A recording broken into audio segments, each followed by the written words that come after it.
Somewhere, somehow, there was absolutely somebody that was praying in the last 2 minutes of this game as Alabama led LSU 20-9. Because if you've been paying attention to the spreads, which have been all over the map here, you would find out that this time I did read it correctly, guys. Alabama was an 11-point favorite at Bryant-Denny against LSU, 20-9. If you placed that bet, let me know about it in the comments below. If you didn't and you want to make a bet later, go ahead and use the promo codes, my name, RJ Young, in the description. And they'll get your bets covered up to $500. You use your bet back bonus token if you lose and, try again. That said, I'm looking at an LSU team that has an offensive line that can't help itself.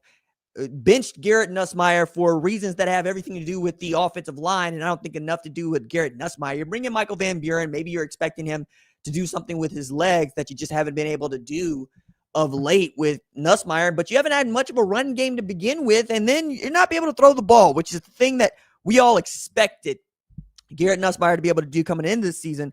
And he was pulled after going 18 of 21, wild, for 121 yards, just 5.8 yards per attempt. But Michael Van Buren wasn't much better. He threw more incompletions with fewer attempts, 5 completions to 11. That's twice as many incompletions as Garrett Nussmeier threw. So Frank Wilson just trying to do something with Alex Atkins out there to get something going over here. You got a little bit out of Harlan Berry, but not enough for me to think, why is Cade Durham only getting 3 rushes for 4 yards? And, Xavier Thomas is trying to become a better wide receiver. I thought maybe wide receiver 4 coming in this. But the guy that you needed to make a play couldn't go make a play. I mean, there's one player here that's big and strong and about 6'6", but I'm not even going to mention his name because he didn't make no catches tonight, that you need to make a play. You had every opportunity, to make that play, dog. All you had to do was bring it in, and you running wide open and free, and maybe it's a one-score game that you could tie up at Bryant-Denny. As it is, we're looking at, I believe, 17 games in a row that Alabama has won at Bryant-Denny, and since losing to Florida State, has looked like a totally different football team and looks very much like the number 4 team in the country. Let's talk about what happened in this game. Let's also talk about what is going to happen to these rankings as 7 teams took an L while 7 teams were idle just this week.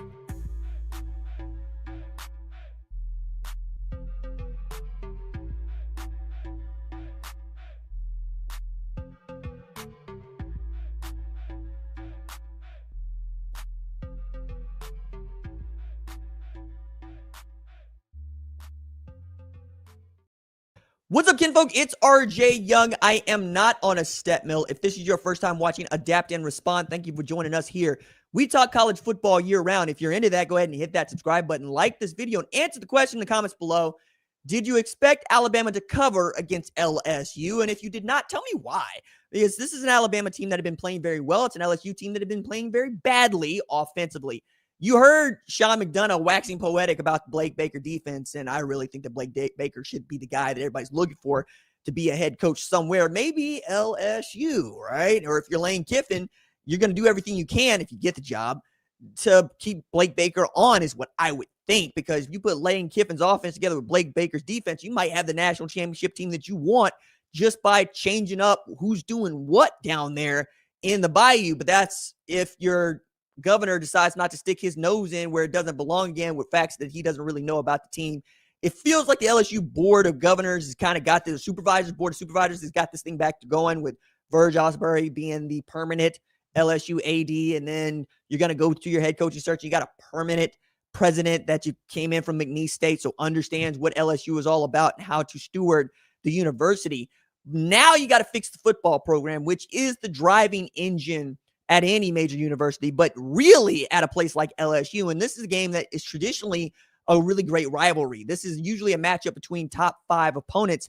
And it didn't look like that to start the season. It looked like LSU was going to be one of the 3 best teams in the country, and Alabama was falling off the wayside, even all the way down the rankings. They've slowly worked their way back up. And now they feel like the second best team in the SEC, if not the best team in the SEC, depending on how you want to look at it. Texas A&M has not done anything but win football games. They haven't lost to Florida State. And Florida State, by the way, lost to Clemson today. It keeps getting worse for Florida State, who's got as many who's got fewer ACC wins too, in the last 3 years than UConn. Yeah, because UConn went ahead and smacked Duke today. The same Duke team that smacked Clemson. It's just getting all out of whack for the ACC that also took a whole bunch of L's today. Again, we had 7 different teams that were idle, but Louisville took an L to Cal in overtime. We saw Virginia take an L to Wake Forest after Chandler Morris got knocked out of the game early, sliding, he got hit in the head. That's ridiculous. I hate that. But Wake Forest still goes and gets the win against Virginia. Syracuse took an L to Miami, so Miami finally feels like it's back on the good foot. But we're also looking at the rest of this league, and we're going, who's good? Is anybody good? Who wants to win this? Because now you got 4 teams that are tied for first place in the ACC, feeling a lot like the Big 12 last year, right? You got Georgia Tech, you got Virginia, you got Louisville's got 2 losses now. You got you got 2 losses. No, you got 2 losses for Virginia. So you got 3 teams, right? And I'm also thinking, could SMU backdoor into this as a 3-loss ACC champion and really screw up one of the other bids for the SEC or the Big 10, definitely the Big 12, because they're in the mix now because they've been bad against non-conference opponents. They have not been bad against ACC opponents. Notre Dame, the GDI that it is, can't help you either as they stomped out Navy 49-10, taking care of business in every way that they've had to. Since taking their losses to Miami and A&M, they too have looked like a really good football team. As a matter of fact, this is one of the things I wish we could do on the fly is just schedule these games maybe a week or 2 out and force Notre Dame and Alabama to play. Because I feel like those are 2 teams that could make a quarterfinal, could make a college football playoff semifinal, but I would also like to see it here and now as there are 2 teams that are basically telling the same story. They got the same narrative. We lost early, but we're very talented. We're very proud. And we can put it together. And that's exactly what they have done. The Florida State loss was put into the pile of the dumpster where we're all going for Kalen DeBoer is probably going to get fired to, hey, now it feels like Kalen DeBoer might be the SEC coach of the year. Then you look at Notre Dame, who takes the loss to A&M, 41-40 at home. They get beat by a Miami team that doesn't look great, but does rise to number 2 in the rankings. And all of a sudden, they look once again like a world beater. Remember, this same Notre Dame program that lost to directional Illinois last year in the regular season ends up in the national championship game. It's not out of the realm of possibility for them. Then you have Wisconsin pulling off a tremendously big win against the top 25 Washington, winning that game 13-10. Vanderbilt tried to go full Vanderbilt against Auburn, but it was a quarterback duel like you read about. Like if you got SEC Network, which I know is fraught right now, as all of us are more or less juggling these things. Yes, I'm on the YouTube TV and on the ESPN app thing. Not really giving a take about it because you got too much of that already, and you probably know how I feel about it. That said, it's a great game. Like Ashton Daniels went for like 444 total yards, but Diego Pavia went for 489. It went into overtime. It's 45-38. It's the most points that Purdue has ever given up in a win, and they continue to keep themselves in the college football playoff conversation. A&M actually looked like a top 3 team against Missouri, which you're supposed to do against a true freshman quarterback. They did. They controlled him defensively, and Marcel Reed and Ruben Owens showed out along with Mario Craver, Casey Concepcion. I really don't know about this football team. I don't. I just know they're undefeated. When they get to Texas and if they get to Bama, then I will feel like I have a better read on just who this program is and what they are about. But for now, Marcel Reed's doing all the things you want, and that defense has been playing lights out. There's nothing I could say about it except they haven't won anything yet, but they haven't had an opportunity to win anything yet. Same thing is kind of true with Indiana, right? A&M and Indiana, another one of those teams that I would like to see matched up against each other. Put Notre Dame, Alabama over here, put A&M and Indiana over there, and then let the winner of each one of those play each other, and then you get Ohio State. That's how I think it should play out right now if it looks at it. But Ole Miss did what they're supposed to do against an FCS, the Citadel, 49-0. Best part about that game was, Trinidad Chambliss went and put together 300-yard passing performance. And Lane Kiffin, photobombed as my man was proposing to his girl at midfield. I wonder how much that cost. Like, I know they didn't let him do that for free, or I don't think they let him do that for free. Maybe Ole Miss has got a little bit more love in their heart than I think they do. But Lane Kiffin coming out there to photobomb it after you popped the question, she said yes. Hey man, you get to put that up in the office. That's like the showpiece. People coming to your office now. Texas Tech looked dominant against BYU. They have beaten every single team they have played by 20 points or more, except the one loss against Arizona State, right? So every win they have they've had this year has been a blowout. They're averaging going into that game against BYU 51.5 points per game at home. They only scored 29, but the defense for Tech was great. That defensive line is advertised. Bear Bachmeier couldn't do anything. And more importantly, they couldn't run the ball on that Tech team, which really took the air out of anything BYU wanted to do because it needs to run the ball. It needs to play ball control. Tech is explosive. That offense spreads you out. It goes fast. Looks a lot like Josh Heupel's Tennessee when it's humming, or if you want to take it back that far, or Browse's offense when it's humming. They are great at wide receiver, and they're pretty damn good at running back. They've got depth. They were able to overcome an early injury to Quentin Joyner. Jacob Rodriguez is one of the most disruptive linebackers in the sport. David Bailey is still the sack leader in FBS, and Romello Height is perhaps the second best defensive end in, I'm going to say, outside of the Big Ten, right? I still think the ends at Indiana and Ohio State are just that much better. SC looks really great after getting their win against what was a pretty damn good Northwestern team. They're going to move up the rankings. Tulane puts themselves back in the mix after a 38-32 win against Memphis. And again, this was a great time for everybody that was idle to be idle. That means that you get to stay in the race without having to risk it all, because this was a week that was a bloodbath for those that played. Ho-hum on the slate didn't really look that great, but those are usually the weeks that sneak up and get you, and those are the ones that define the season coming down the line. Those are the ones that change the way that we view the college football playoff selection committee rankings. Again, 7 of theirs, including Iowa, went down today. I didn't rank Iowa. Never thought Iowa was top 25 team, and today they, might stay there. I don't know. I might put Tennessee back in there, but Tennessee being a 3-loss team, we'll see what that means. I'm just not exactly sold on either one of them. And when you get to ranking these teams, you run out of good teams. So like James Madison's probably going to be a top 25 team. We'll see what you think about Tulane, because that's a top 25 win. Southern Miss, by the way, is undefeated in the Sun Belt, and they'll probably get to play at James Madison at the end of this thing. And we'll see what the committee thinks about them. They didn't rank a group of 16 last week, and they have at their discretion to pick the best champion they think on Selection Sunday. So don't have to do that, but it would be nice to know what they are thinking and how we're going to get there. I also think that this is still a year in which all these rivalry games are going to matter, man. They're going to be huge down the line. And if you can get tickets to some of these, like off the top of my head, Michigan Stadium for Michigan versus Ohio State, you want to do that. And if you are going to do that, I invite you to use SeatGeek. It's a new presenting sponsor of Adapt and Respond. Very excited to have SeatGeek on board.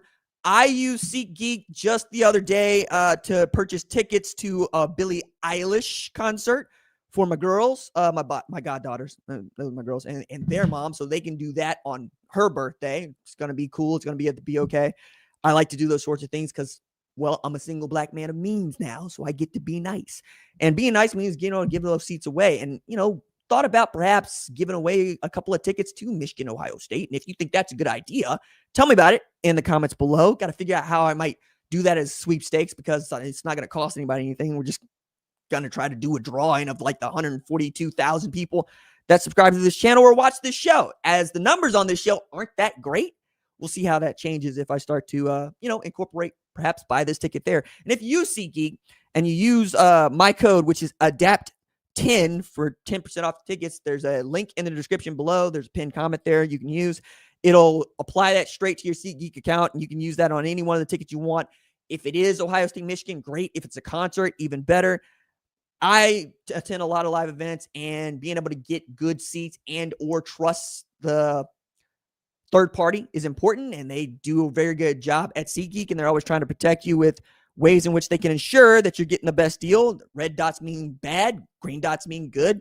Check it out. Use ADAPT10 for your 10% discount, and it loads right up when you load the app. So if you are the kind of person that is going to go to some games here late, and you didn't make it to Alabama, LSU, and you're looking down the slate, you're going, okay, what else could I be getting here that's important? Can I interest you in Oklahoma, Alabama next week? Because that game feels like a winner to me. Alabama is riding high. Oklahoma has been up and down. The offense has really, really taken a step back. It's regressed with John Mateer and We thought coming back from the injury, he'd be the same guy. He has not been the same guy, but the run game has come on a little bit better. We'll do a bigger, meatier segment about that game later on, probably on Sunday afternoon, and talk about what that's going to mean. Oklahoma's also got to play this LSU team a little bit later on. They get backdoor into the college football playoff, a team that was idle that might move up in the rankings because BYU took a loss and because we just are running out of good teams, man. Again, if you believe that the SEC is the end-all be-all, then nothing's really going to change for you. If you believe the Big Ten is the end-all be-all, I don't know that a lot is going to change for you, although that Wisconsin loss to Washington might actually get them booted from this thing.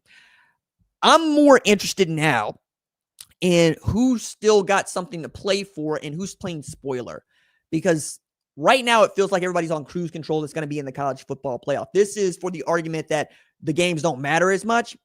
Indiana Penn State makes that argument earlier today, right? So if Indiana lost that game to Penn State, most people would tell you they're still going to make the college football playoff as a one-loss team, even to an unranked Penn State that had been on a 5-game losing streak. However, a game that ends the way that one ended also gives you more to talk about. Well, so Indiana wins that game 27-24 with the Omar Cumming-Yo toe tap that is going to lead every single highlight reel for this week. On the flip side, Ohio State beat that same Penn State team 38-14, right? To which many would say, didn't Indiana historically stomp a mud hole in Illinois and walk you dry? Yes. Did Ohio State only beat that team 34-16? Yeah. So we're having these discussions about 1 and 2 up there when it's really not that important, because both of those teams are probably going to play each other in the Big Ten championship. Both of those teams would make the college football playoff, and they might meet again. What's more interesting about this is what's happening at the bottom. So USC still has everything to play for against good teams. Like that Oregon SC game all of a sudden really, really matters. The Washington part of this could end up being the spoiler part, right? Like Washington's in that Nebraska space for me where you're playing for 9 wins. You're probably not going to make the college football playoff. So you could say that you're not playing for the playoff, but you are playing for pride. And you're putting together, I think, a good audition tape for 2026. This is why Florida was a nationally ranked team coming into 2025. They finished strong in 2024. We thought that with DJ Lagway coming back and Billy Napier finally figuring out, Jaden Baugh, Dallas Wilson, they were going to have the dudes to go and, do something special. That's not the way it went. And now we're seeing how quick people are with the trigger, at least in 2025, to get off of their head coaches. So that's the other thing that you're playing for, is to keep, the staff employed and the roster mostly intact. This is while others are floundering. Like Auburn comes out guns a-blazing after firing Hugh Freeze. LSU, not so much, but again, coming off a bye, you expect a week for them to simmer and or try to figure it out. And now LSU feels so far away from being great. But it could be a quick turnaround. Just depends on who you go hire. And you keep going down the list. Like Oklahoma State isn't any good. Meanwhile, Texas Christian is moving up. And will they make the Big 12 championship? Probably not. But given how they have played here and kind of been under the radar, somebody's probably going to naturally rank them. I'm thinking about it, especially after what we saw from this Iowa State game that they put in. But Iowa State hasn't been good basically since week 4 because they've been out due to injuries, and it's just sucked. I've also seen West Virginia find its foot. Iowa State beat Texas Christian. Never mind. My fault. I had it flipped. 2017 Iowa State. My bad, Iowa State. Y'all are 6-4, and TCU is 6-3. UCF nearly knocked off Houston. I remember watching that game earlier. And then West Virginia back-to-back wins this year.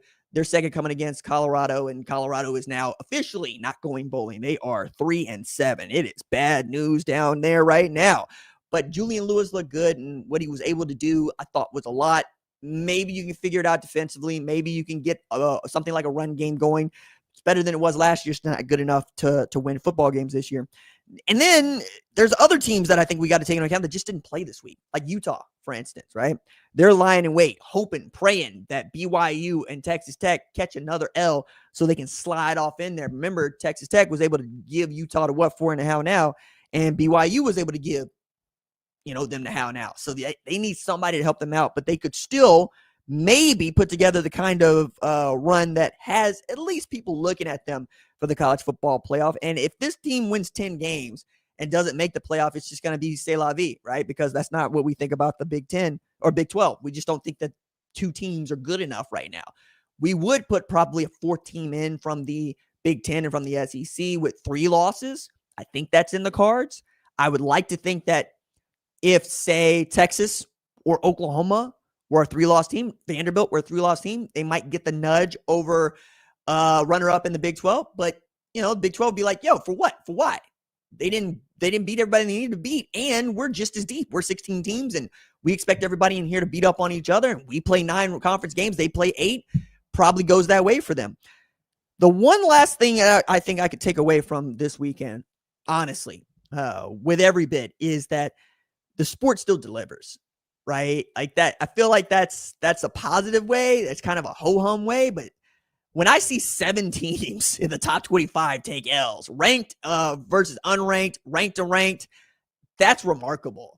And the volatility in the sport is still truly at an all-time high. When Cal can have Sagaputelli go for 350 against Louisville in a game where Louisville was favored by 18.5. When Wake Forest can come out from the dead and knock off an 8-1 Virginia.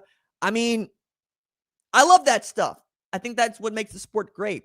Oregon in a dogfight. Iowa playing Iowa football better than Iowa played football. Makes it great. And then, of course, Ohio State just shows up, punches the clock, knocks off Purdue, goes back to work. Boring is excellent, and excellent is boring. I hope the show was not. I know it's shorter than we have in the past, but it's one that we needed to do. We'll do again. Again, we're going to take a look at some previews on Sunday. We'll react to the Week 12 AP Top 25, and my Top 25 will be coming out here pretty shortly. If you like this show, if you like the live show, please let me know in the comments below, and I'll catch you on the flip side. Doses.